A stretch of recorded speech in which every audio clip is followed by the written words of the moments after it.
Ողջույն սիրելի հայրենակիցներ, եթերում Նոյանտապանն է։ Եվ այժմ մենք զրուցելու ենք քաղաքագիտության եւ միջազգային հարաբերությունների պրոֆեսոր,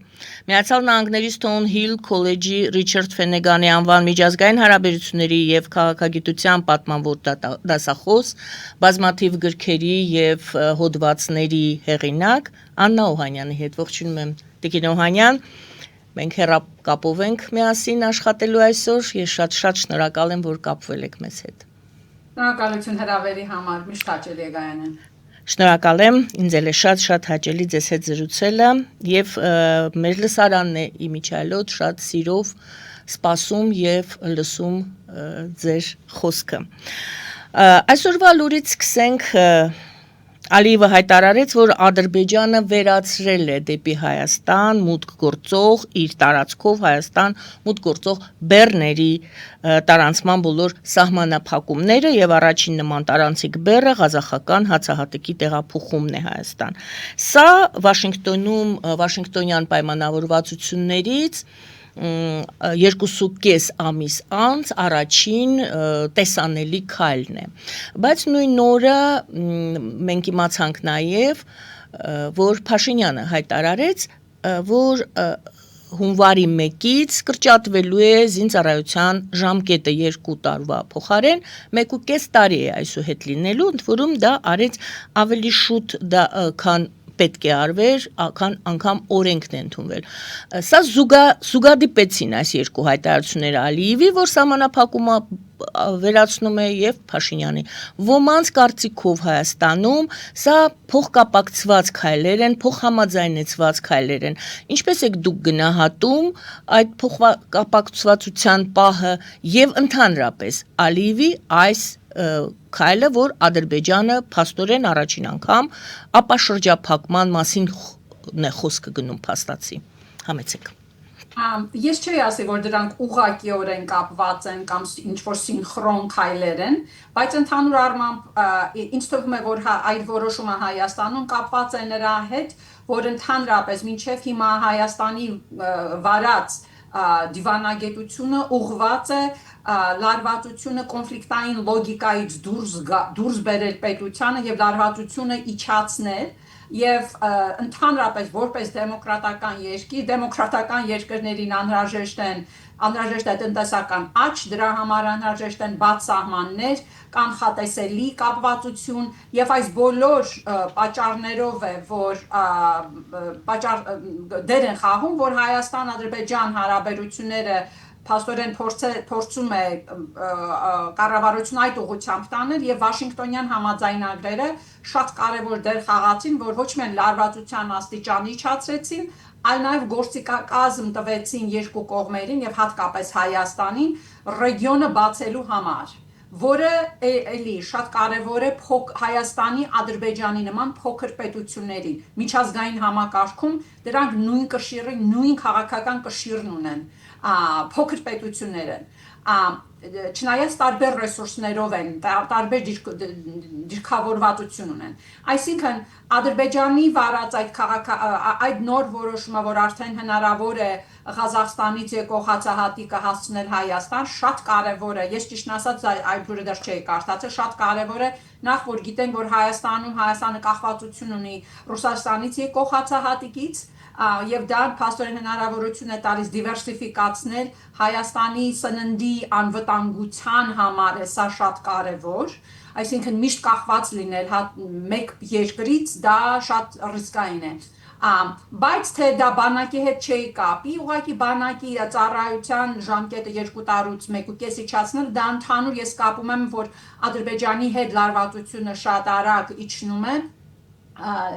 եւ որ երկու պետություններն եւ այս որոշումով Ալիևը նույնպես հետաքրքրված են ենթակառուցվածքներով խորացնել իրենց հարաբերությունները եւ եթե իրենք ռեգիոնալ առումով ենթակառուցվածքներով սկսեցին ավելի խորը կապվել, դա բարձրացնում է երկու պետությունների դերը միջազգային համակարգում հաշվի առնելով, որ հատկապես Ալիևը Ռուսաստանի հետ հարցեր ունի, այսինքն անշուշտ շատ շահեր միանում են միասին, բայց այս տատանումները հարաբերությունները կարծես թե լավացա, բայց տրանսակցիոն են, այսինքն ինչպես որ լավացան կարող են վատանալ։ Եվ փաստորեն Ալիևի այցը Վաշինգտոն եւ այդքան ոգևորված էր Տրամպով ցույց է տալիս, որ այո, Ալիևը հարց ունի այս գերտերություններին իրար դեմ խաղացնելու լեգիտիմություն, դրսիկ լեգիտիմություն կորզելու համար։ Այսինքն դա է այսինքն Ադրբեջանը շահագրգռված է այդ կառուցվածքների միջոցով իր դիրքը բարձրացնել եւ Ալիևը միշտ կրկնում է, որ Ադրբեջանը տրանզիտային երկիր է եւ դա համարում է նոր միջոց եկամուտները բարձրացնելու համար, քանի որ նավթը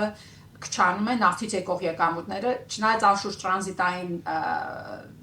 տրանզիտայինների միջոցով չես կարող նավթից կորուստ ստացած այդ բացը փակել։ Բայց ընդհանուր առմամբ դա է կոնտեքստը, որ երկու պետությունների համար է, որպես փոքր պետություն, անհրաժեշտ է օդու ջրի նման բաց ռեգիոն ունենալ, ենթակառուցվածքների խորը կապվածություն ունենալ, քանի որ միայն դրանով են կարողանալու իրենց քաշը բարձրացնել եւ դիմակայել Ռուսաստանին եւ ընդհանրապես գերտերությունների ճնշումներին։ Շնորհակալ եմ, սակայն Հայաստանում ամեն անգամ շատ ցավագին են ընդունում Ալիևի այդ հայտարարությունը Զանգեզուրի միջանցք ձևակերպան օգտագործումը, երեք թե այսօր եւս Ալիևը թրիփի նախագծի մասին խոսելով նորից դա անվանեց Զանգեզուրի միջանցք։ Հարցս, չգիտեմ, դուք կարող եք պատասխանել, թե ինչ եք մտածում, ինչու է նա այդպես անում, դա մեկ հարց է, եւ երկրորդը, նախորդ անգամ մեր հարցազրույցի ժամանակ դուք ասացիք, որ Հայաստանի սուվերենության պահպանումը Սյունիքում հարավում Հայաստանի այդ ճանապարհահատվածի վրա շատ կարևոր է Միացյալ Նահանգների համար։ Իմ հարցս է, կուզենայի այսօր ավելի բացեիք, ինչ է այնուամենայնիվ թրիփը Միացյալ Նահանգների տեսանկյունից, շահերի տեսանկյունից եւ ինչու եք դուք ընդգծում, որ այո, Հայաստանի սուվերենության պահպանումը շատ կարևոր է Միացյալ Նահանգների համար։ Նախ Ալիևի բառապաշարը արդեն նախ դա իրավական նորմերին ստորագրված թղթերին հակասում է եւ դա նաեւ պետք է նաեւ հստակեցի, որ դա միջազգային օրենքին է արդեն հակասում, քանի որ իր մեջ պարունակում է ռևիզիոնիստ ենթադրություններ կամ քայլեր, այսինքն այն, որ քարտեզի վրա ինչպես Փաշինյանը նշել է արդեն միջազգային այցաններում մի քանի անգամ քարտեզի վրա ցույց տվեք։ Այսինքն եթե դու ուզում ես ներդրում անել որևէ միջազգային կազմակերպություն ես ուզում ես ներդրում անել այդ ենթակառուցվածքների մեջ, Զանգեզուրի կորիդոր ասելով շատ հեռու չես գնա։ Բայց շատ կարևոր է ընդգծել, որ դա հակաիրավական է, միջազգային նորմերին, միջազգային իրավունքին հակասում է եւ դա պետք է ընդգծել։ Բայց թե ինչու Ալիևը շարունակում այդ բառապաշարը օգտագործել, քանի որ Հայաստանում դա նեգատիվ է, շատ բացասական է ընկալվում եւ հասկանալի պատճառներով եւ փաստորեն տերմինոլոգիան դարձել է մի գործիք Ալիևի ձեռքին Հայաստանի ներսում ազդեցություն ունենալու համար։ Այդ գործիքով նա կարողանում է բևեռայնացվածությունը խորացնել Հայաստանում, պրոռուսական ուժերը, որ չեն հավանում կամ քննադատում են Վաշինգտոնյան համաձայնագիրը, շատ կարճում են այդ բառապաշարից եւ տեսել եմ այդպիսի լուրերի մեջ իրենք են այդ բառապաշարը օգտագործում։ Այսինքն դա դարձել է գործիք Ալիևի ձեռքին Հայաստանի ներքին քաղաքականությունը կառավարելի իր ազդեցություն ունենալ, որը դա նշանակում է, որ թե ինչպես է դա արծարծվում, Ալիևի խոսքերը մեր մեդիայի կողմից ինչպես է արծարծվում, դա պետք է քննարկվի երևի մասնագիտական ոլորտի կողմից։ Քանի որ Ալիևը հստակ պետք է պատկերացնել, մի կողմից ուզում է Հայաստանի հետ հարաբերությունները լավացնեն, իրեն ձեռնտու են այդ ենթակառուցվածքների խորացումը եւ այլն, այդ խաղաղությունը, որպեսզի նաեւ Մարսի էթնիկ զտումը, որ կատարեց Լեռնային Ղարաբաղում, Արցախում, բայց միևնույն ժամանակ հաշվի առեք, որ այդ կախվածությունը որ այդ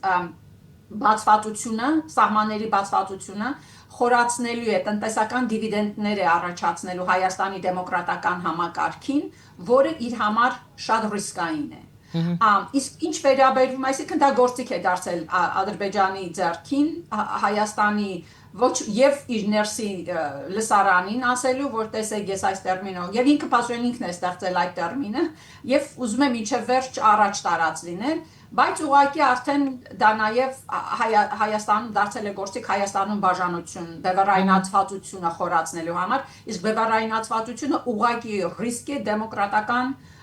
կոնսոլիդացիայի process-ների համար։ Իսկ մյուս հարցը, թե ինչու է Ամերիկայի Միացյալ Նահանգները այսքան հետաքրքրված Սյունիքով, դա շատերը ասում են Իրանի վրա ազդեցություն եւ այլն,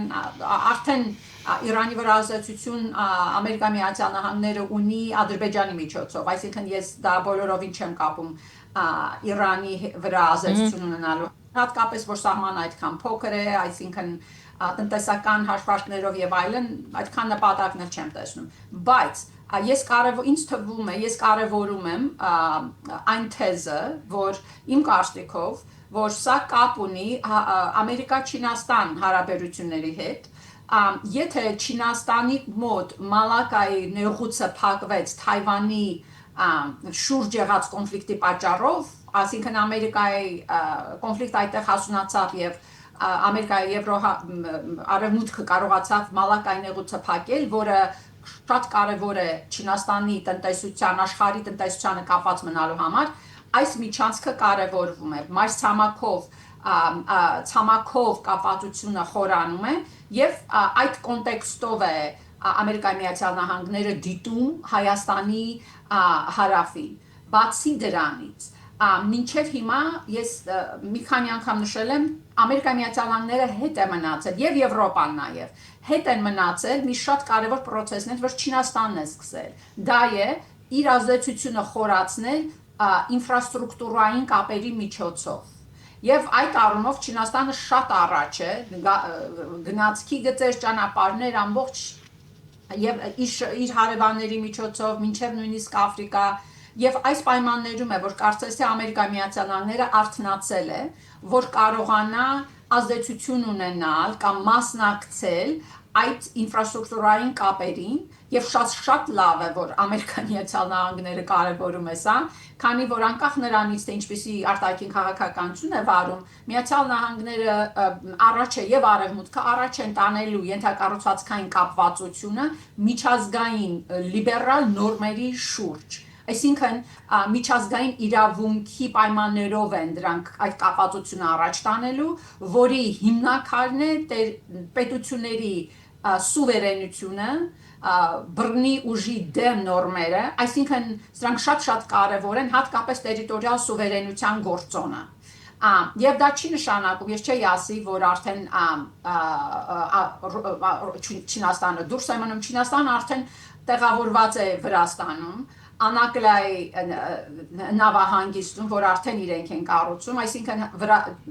Վրաստան-Չինաստան կապերը, ինֆրաստրուկտուրային կապերը շատ խոր են, եւ այս ձևով Ամերիկայի Միացյալ Նահանգները եւ նաեւ Եվրոհամայնքը իր Global Gateway, Global Darpass այդ ծրագրի միջոցով հասկանում են, որ Կենտրոնական Ասիային կապվելու հնարավորություն կա։ Եվ այսինքն երբեմն վերլուծությունները ասում են, դասա կարա Հայաստանի միջով ասող ճանապարհը կարևոր չէ, քանի որ արդեն միջանցքը Վրաստանով է ասում եւ այլն Ես այդպես չեմ դիտում, որ մեկը կամ մյուսը ավելի կարևոր է, սա դիվերսիֆիկացիայի հարց է, որը Ամերիկայի Միացյալ Նահանգներին հնարավորություն է տալիս դիվերսիֆիկացնել իր կապվածությունը Եվրասիական մայրցամաքում։ Եթե արևմուտքը դուրս մնաց այս փոխկապակցվածությունից, եթե մնար, այսպես ասենք, քանի որ երկուսն էլ թե Եվրոհամայնքը, թե Ամերիկայի Միացյալ Նահանգները շատ ակտիվ աշխատում են, եթե նրանք դուրս մնացած լինեին, Եվրասիական մայրցամաքի քաղաքական աշխարհագրությունը, ստրատեգիկ աշխարհագրությունը պիտի վերակազմվեր Ռուսաստանի անկումից հետո առանց արևմուտքի։ Այսինքն Եվրասիական մայրցամաքը հսկա պոտենցիալ ունի, որոշ վերլուծաբաններ այն նկարագրում են որպես գերկոնտինենտ։ Եվ եթե Ամերիկան դուրս մնար այդ կապակցությունը, դա շատ ռիսկային կլիներ իրենց համար։ Այսինքն հաշվի առնելով, որ Ռուսաստանը արդեն թուլացող Ռուսաստան է, դա չի նշանակում, որ հարավային Կովկասից դուրս պետք է գա կամ մնա, այդ տերմինները չեն բացատրում, թե ուժը ինչ ձևով է, ուժը իշխանությունը, ազդեցությունը ինչ ձևով է դասավորվում 21-րդ դարում։ Այսինքն Ռուսաստանի աշխարհություն չես փոխի, Ռուսաստանը այնտեղ է, բայց Ռուսաստանը կորցրել է իր պատմական դերը որպես կենտրոն միջնորդ եվրասիական համայնքում կապվածության կոնտեքստում։ Այս պատերազմը արագ չի վերջանալու Ուկրաինայում եւ այս պայմաններում է, որ այս նեոիմպերիալ, նեոկայսրական համակարգում, որտեղ մետրոպոլը անկում է ապրում, սա քաղաքական ազատություն է ստեղծում իր պերիֆերիաներին, այսինքն հարավային Կովկասի պետությունների, նաեւ կենտրոնական Ասիայի։ Եվ սա է այն, որ կենտրոնական Ասիան շատ ռեսուրսներ ունի, բայց եւ նաեւ նրանք էլ են ձգտում Եվրոհամայնք, Ղազախստանը հատկապես, այս պայմաններում է, որ բազմազան դիվերսիֆիկացված կապվածությունը ենթակառուցվածքները բարձրացնում են Հայաստանի դերը միջազգային համակարգի մեջ, ամրացնում են իր պետականությունը եւ Վաշինգտոնյան համաձայնագրերը կարեւոր են այդ կոնտեքստով։ Ուկրաինայում պատերազմի հարցով Պուտին Թրամփ այսպես խաղ անվանեմ ես, գուցե խաղ չէ, բանակցություններ ասեմ, բայց արդյոք այս խաղի հիմքում ընկած չեն տնտեսական շահերը։ Ռետորիկայի մեջ, խոսույթի մեջ դա կա, քանի որ Թրամփը բիզնեսմեն է եւ տրանզակցիոն է, եւ դա օգտագործում է դիպլոմատական գործիքակազմի մեջ, խոստանալով բիզնես գործարքներ եւ այլն, բայց եթե նայեք ամերիկյան ձեռնարկությունները արդեն դուրս են եկել Ռուսաստանից եւ դա ռիսկային է հետ գնալ, հաշվի առնելով, որ այդքան անկանխատեսելի քայլ արեց Ռուսաստանի ղեկավարը։ Այսինքն նույնիսկ եթե Թրամփը խոսեց բիզնես հնարավորությունների մասին, ես չեմ կարծում, որ դա հեշտ է լինելու վերականգնել։ Ռուսաստանի համար տնտեսական հիմնական շահը դա սանկցիաների թույլատությունն է, քանի որ սանկցիաները արդեն ազդում են Ռուսաստանի տնտեսության վրա։ Այսինքն, երբ որ Ռուսաստանը խոսում է տնտեսական հարաբերությունից, հիմնականում դա նկատի ունի, որ սանկցիաները վերացնեն։ Եվ այնքան խորը սանկցիաներ կան կիրառված, եւ դա է պատճառը, ցանկացած ամեն անգամ, արդեն երկրորդ անգամ, որ պիտի հանդիպում են միմյանց հետ, ամենաառաջի բանը, որ Պուտինը առաջ է քաշում, դա սանկցիաներն են։ Այսինքն սանկցիաները հսկա ազդեցություն են ունեցել Ռուսաստանի վրա այն առումով, որ ռազմականացրել են տնտեսությունը, անշուշտ դա նաև պատերազմի պատճառով է, իսկ դա արդեն ինֆլյացիոն ռիսկեր ունի իր մեջ, շատ ինդիկատորներով արդեն Ռուսաստանի տնտեսությունը շատ լուրջ խնդիրների առաջ է կանգնած։ Այսինքն տնտեսական ինչ-որ խորը հարաբերությունների պոտենցիալ չեմ տեսնում, Ռուսաստանը հիմնականում շատ ռեսուրսներ ունի, բայց ես չեմ պատկերացնում, որ Ռուսաստանը ուղղակի այդ ռեսուրսները հանձնի Ամերիկայի Միացյալ Նահանգներին, եւ տնտեսական շահերը նաեւ չեմ տեսնում, պոտենցիալ չեմ տեսնում, թեևս սխալ եմ, բայց չեմ կարծում, քանի որ շատ ռիսկային ներդրումների իրավիճակի ստեղծված Ռուսաստանում եւ Թրամփը չի կարող ստիպել ամերիկյան ձեռնարկություններին, որպեսզի գնան Ռուսաստանի հետ բանակցությունների։ Ես այս հարցը ինչու սկսեցի այստեղից, որպեսզի հետո նորից գանք տեսնենք այս Սյունիքով անցնող Թրամփի ուղի ճանապարհը, որին դե Ռուսաստանը շատ զգուշ է անդրադառնում եւ արձագանքում, բայց ցավոտ է Ռուսաստանի համար երևի թե, որովհետեւ նա նկատի ուներ այդ նոյեմբերի 9-ով, որ ինքը պետք է այդտեղ կանգնած լինի եւ արդյոք չեք կարծում, որ Միացյալ Նահանգներ Ռուսաստան այս բանակցությունների ընթացքում ինչու եմ հարցնում, որտեղ Հայաստանում մտավախություն կա, որ այս հարցը եւս կարող է դիտարկվել եւ հարց է բարձրանում, արդյոք Թրամփը կարող է զիջել ինչ որ հարցերում Ռուսաստանին։ Զիջել ասելով կարող է պատահի ոչ զիջել, քանի որ Թրամփի ուղին պայմանավորվածություն կա, որ հայ-ամերիկյան կազմակերպություն պետք է այդտեղ աշխատի, բայց Ռուսաստանի հետ համագործակցությամբ դա արվի, Ռուսաստանը մուտք գործի այդտեղ, Ռուսաստանի հետ ինչ-որ ծրագրեր անեն, այլ կերպ ասած, այստեղ շահերի բախում կա, թե համագործակցության հնարավորություն եւս դուք տեսնում եք։ Ես կասեի, որ շատ կարևոր է հասկանալ, թե ինչ նկատի ունենք եթե Ռուսաստանը այդ տարածքով մտավ կամ օգտագործեց։ Ընդհանրապես ես դա պոզիտիվ կգնահատեի, եթե Հայաստանի ինֆրաստրուկտուրաները, որ արդեն Ամերիկա, հատկապես հարավը, որ արդեն Ամերիկայի Միացյալ Նահանգների ուշադրության ուղիղ ներգրավվածությունը ունի, որ դա չբացառի մյուս խաղացողներին։ Այսինքն, որպես փոքր պետություն, Հայաստանը պիտի կարողանա գերտերությունների բախումը կառավարել, սա շատ տարօրինակ է հնչում, թե փոքր պետությունը ինչ քաշ ունի, որ կառավարել, բայց հիմա ասեմ, այդ հարցով հաջորդ գրքից վրա եմ աշխատում փոքր պետությունների եւ կասեի, որ սա հնարավորություն է տալիս Հայաստանին Վաշինգտոնյան համաձայնագրերով կառավարել գերտերությունների շահերի բախումը։ Ինչ նկատի ունեմ սրանով, այսինքն այն, որ Ռուսաստանը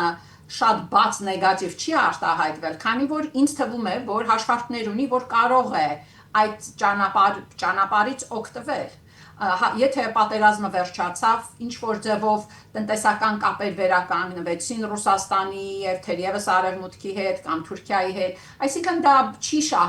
չի հակասում Ռուսաստանի շահերին։ Ուղղակի Պուտինը եթե շարունակեց դա դիտել, անգլերեն ասում են zero sum, եթե Ամերիկան շահեց ու Իրանը ես կորցրեցի, պիտի կարողանա Ռուսաստանի դիվանագիտությունը, տնտեսությունը դա հասկանալ որպես նոր հնարավորություն Ռուսաստանի տնտեսությունը գլոբալ համակարգին ինտեգրված պահելու համար, քանի որ այդ ճանապարհը չի բացառում, այնտեղ որևէ բառապաշար չկա, որ բացառում է այս կամ այն երկրի հնարավորությունները օգտվել այդ ճանապարհից։ Եվ ես չեմ կարծում եւ դա դրական չէի համարի, եթե Վաշինգտոնյան համաձայնագրերը տարվեին այնպիսի ուղղությամբ, որ Հայաստանը բացառեր այս կամ այն բեռնատարը, եթե բեռնատարը Ռուսաստանից է գալիս, ուրեմն իրավունք չունի մտնել։ Այդպիսի լեզու ես չեմ տեսնում։ Իհարկե բեռները կարող են անցնել, խոսքը գնում է այնտեղ ներկա լինելու մասին։ Դա ես չեմ պատկերացնում, քանի որ Ռուսաստանը այդ թափը չունի, որ պարտադրի իր զորքը մտնել այդ տարածք, արդեն նա Ադրբեջանում էր խաղաղապահների տեսքով, բոլորը գիտեին, որ դրանք խաղաղապահներ չեն, եւ փաստորեն կարողացավ Ադրբեջանը դուրս մղել։ Էթնիկ զտումը կայացավ Ռուսաստանի խաղաղապահների ռուսական զորքի աչքի առաջ։ Միայն այդ փաստը բավարար է, որ լուրջ չընդունել այն եզրույթները, թե ռուսական զորքը կմտնի Հայաստանի հարավ կամ Ամերիկայի Միացյալ Նահանգները թույլ կտա, ես դա ճիշտ բառը չեմ գտնում, չեմ բացառում, քանի որ ամեն ինչ հնարավոր է, բայց դրա հավանականությունը շատ քիչ է։ Շատ քիչ է հաշվի առնելով, թե Ռուսաստանը ինչպիսի անկում է ապրում որպես պետություն, որ որդեգրել է ռազմական գործիքակազմ, իսկ ռազմական գործիքակազմը այս ավելի բարդացող միջազգային տնտեսության մեջ ոչ էֆեկտիվ գործիքակազմ է իր չափի Ռուսաստանի չափի տերությունների համար, հաշվի առնելով, որ կա տնտեսական գործիքակազմ, փափուկ ուժ քո ազդեցությունը առաջ տանելու համար, հաշվի առնելով նաև, որ կանաչ էներգետիկ անցումներ դեռ դրա մասին, սովորաբար մենք չենք խոսում դրա մասին, որ նավթով այդ էներգակիրների կարևորությունը միջազգային համակարգում թուլանում է, չի վերանում, բայց թուլանում է։ Այսինքն այդ կամակորությունները, որ Ռուսաստանը միշտ անում էր, քանի որ նավթ ու գազ ուներ, դրանով կարողանում էր ճնշում գործադրել, արդեն այդ գործիքակազմը թուլանում է Ռուսաստանի համար։ Ռուսական զորքը Հայաստանի հարավում ընդհակառակը, բայց այստեղ Հայաստանի դիպլոմատիան պետք է, ես միշտ նշում եմ սա, պետք է կարողանա կառավարել թուլացող Ռուսաստանը այդ մայրցամաքում։ Ռուսաստանը չի աշխարհագրությունը չես փոխի։ Եվ բացի այդ հնարավորությունը, որ Ռուսաստանը ներսից պիտի փոխվի, ուշ-թե-շուտ դա պիտի լինի, դա ուրիշ հարց է, բայց այս պայմաններում սա շատ լավ գործիքակազմ է Հայաստանի ձեռքին կառավարել Ռուսաստանի հետ հարաբերությունները, Ամերիկայի հետ հարաբերությունները, Չինաստանի հետ հարաբերությունները եւ բարձրացնել այդ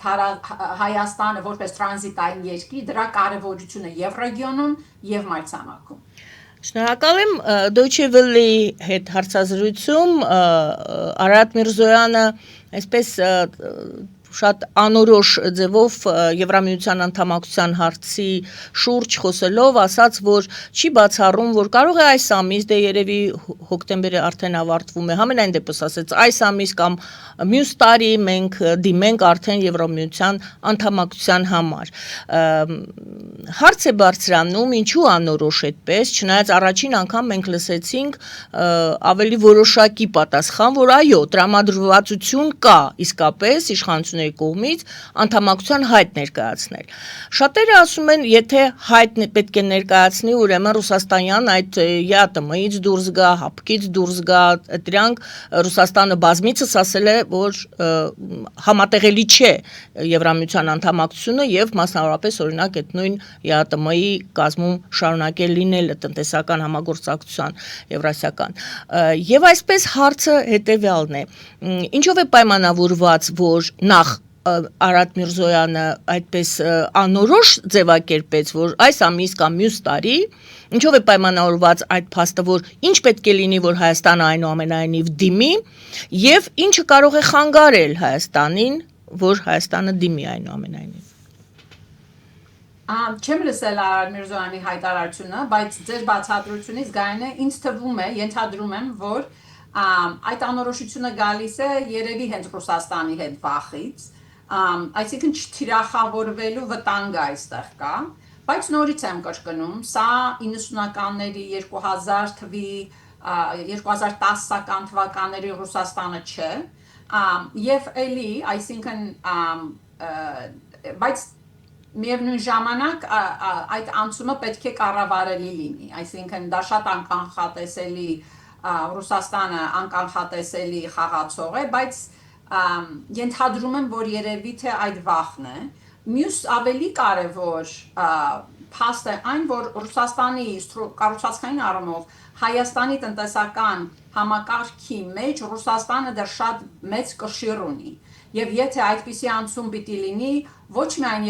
Եվրասիական միությունից դուրս գալու խնդիրն է, որը դա Հայաստանի սուվերեն իրավունքն է, բայց դա պետք է ժողովրդի հետ քննարկվի, դրա շուրջ կոնսենսուս պիտի ձևավորվի, քանի որ մարդիկ կան, որ շահում են, այսինքն բիզնեսներ կան, որ կապված են Ռուսաստանից, այսինքն դրանք պետք է հասկանալ կառավարելի դարձնել այդ անցումը,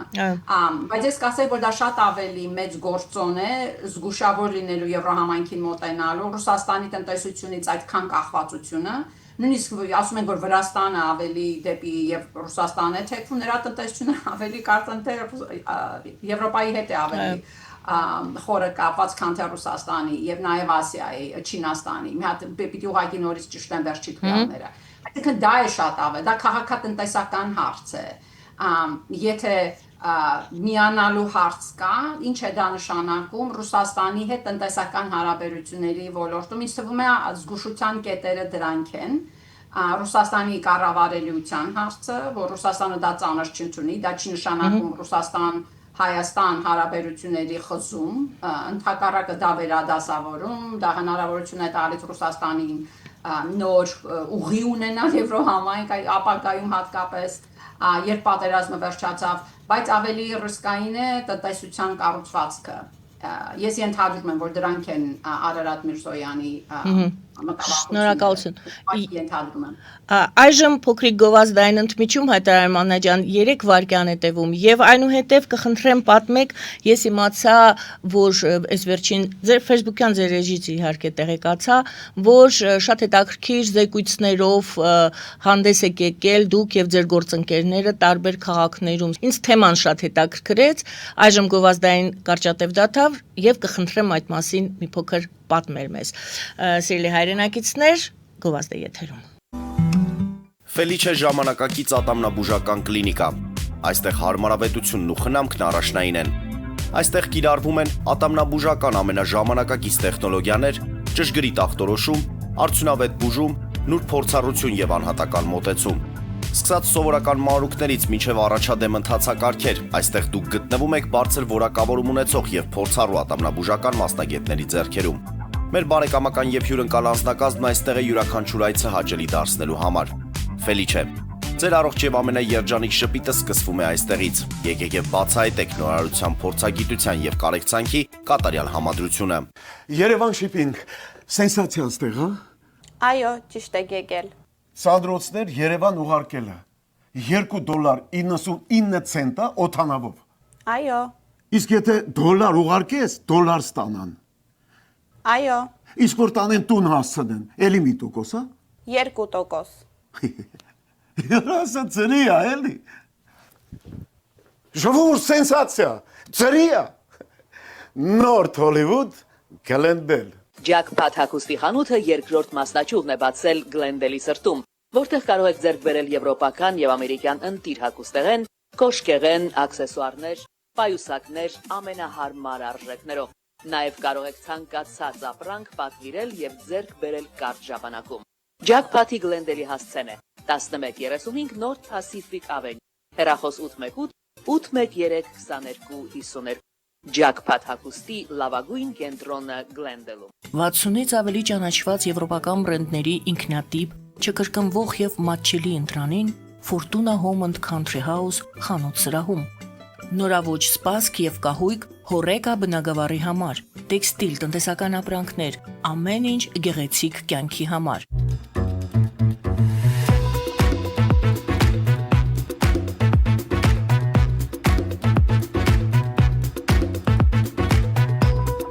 Արարատ ռեստորան, ընտանեկան եւ ընկերական ժամանցի լավագույն հասցե, սիրված արտիստներ, հյուրընկալ մթնոլորտ, հարուստ ճաշացան, անմահական խորտիկներ, Արարատ ռեստորան, հասցեն անփոփոխ, սիրով սպասում ենք ձեզ։ Լավագույն պաղպաղակ, բնական, համեղ եւ մատչելի գներով պաղպաղակը կարող եք ձեռք բերել բոլոր հայկական խանութներում։ Պահանջեք հայկական պաղպաղակ, Թամարա պաղպաղակ։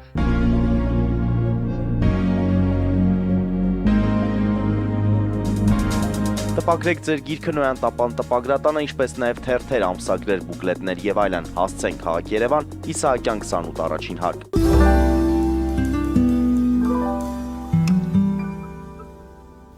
Սիրելի հայրենակիցներ, հիշեցնեմ, որ մենք զրուցում ենք քաղաքագիտության եւ միջազգային հարաբերությունների պրոֆեսոր Աննա Օհանյանի հետ եւ այսպես Տիկին Օհանյան կխնդրեմ պատմեք ձեր այս վերջին շրջագայություն ասեմ Միացյալ Նահանգներով, ես որքան գիտեմ հայ համայնքի ներկայացուցիչների հետ եւս հանդիպումներ եք ունեցել եւ շատ հետաքրքիր թեմայով զեկույց աչքովս ընկավ, համեցեք ներկայացրեք, խնդրում եմ։ Ուրեմն ասեմ, որ նախաձեռնությունը Մարիա Թիթիզյանինն էր, EVN Report ամսագրի եւ շատ կարեւոր նախաձեռնություն էր այն առումով, որ նա փորձում է Ամերիկայի տարբեր եւ գիտական եւ համալսարանների գիտական համայնքների մեջ եւ հայ համայնքների մեջ ավելի բարձրացնել Հայաստանի քննարկման առարկա դարձնել Հայաստանի ներսում եւ շուրջ ընթացող երևույթները եւ Հայաստանը ես իմ գիտահետազոտական վերլուծությունների մեջ միշտ կարեւորում եմ թե Հայաստանը ինչ կարևորություն ունի շատ միջազգային process-ներ հասկանալու համար եվրասիական կոնտեքստում հատկապես եւ այդ առումով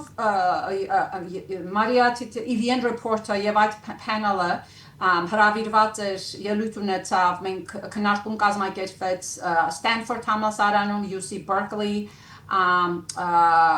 MIT եւ նաեւ AGBU New York-ում հանդիպեցինք Բոստոնում էլի համայնքի հետ քննարկում եղավ Եվ սա հնարավորություն ասեմ, որ Սփյուռքում շատ այսպես տարածքներ չկան, որ այսպիսի քննարկումներ լինեն Հայաստանի թե Հայաստանի ներսում ինչ է կատարվում, եւ շատ ողջունել էր, որ Հայաստանը կարծես թե ինքը եկավ, Հայաստանից նախաձեռնությունը եղավ, որը շատ եմ ողջունում։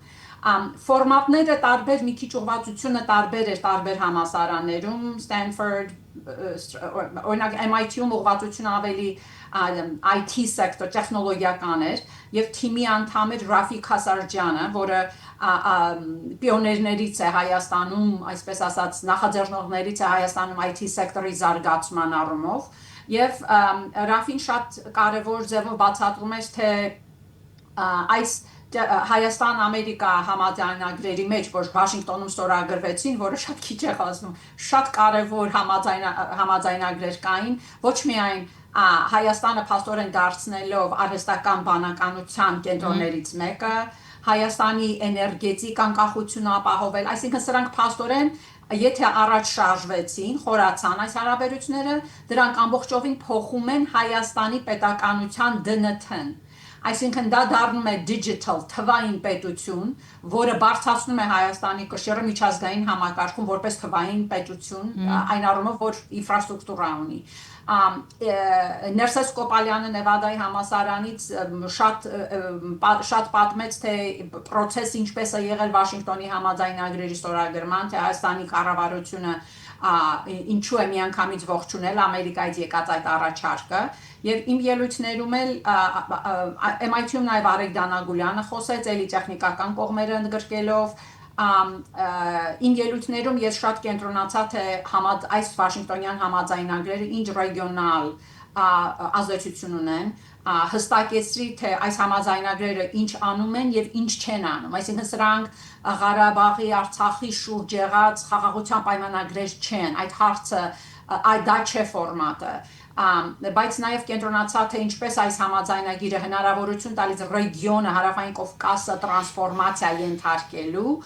որը անհրաժեշտ է օդու ջրի նման Հայաստան-Ադրբեջան մրցակցությունը կառավարելու համար, որը դարերով տասնամյակներից եկող մրցակցություն է եւ այդպիսի, այսինքն շատ յուրօրինակ կոնֆլիկտ է, դա Ղարաբաղի հակամարտությունից չի սկսվել, այսինքն շատ ավելի խոր արմատներ ունի եւ այս իմ ելույթներում նշում եմ թե սա ինչպես է Հայաստանին հնարավորություն տալիս այդ հարաբերությունները կառավարել, միշտ խոսում ենք ձեր հետ նեգատիվ ժխտական խաղաղությունը ամրացնել եւ շարժվել դեպի աշխատող խաղաղություն, կապերը խորացնել, օրինակ Ալիևի այդ հայտարարությունը, որ արդեն Ղազախստանից հացահատիկ պիտի մտնի Հայաստան, դա շատ կարևոր է, եւ նաեւ շեշտադրեցի թե սա ինչ է նշանակում Հայաստանի որպես փոքր պետություն, միջազգային համակարգում Հայաստանը այդ քաշային խաղացող է, այդ դիրքում տեղավորված լինելով, այդ համաձայնագրերը ինչպես են օգնում Հայաստանին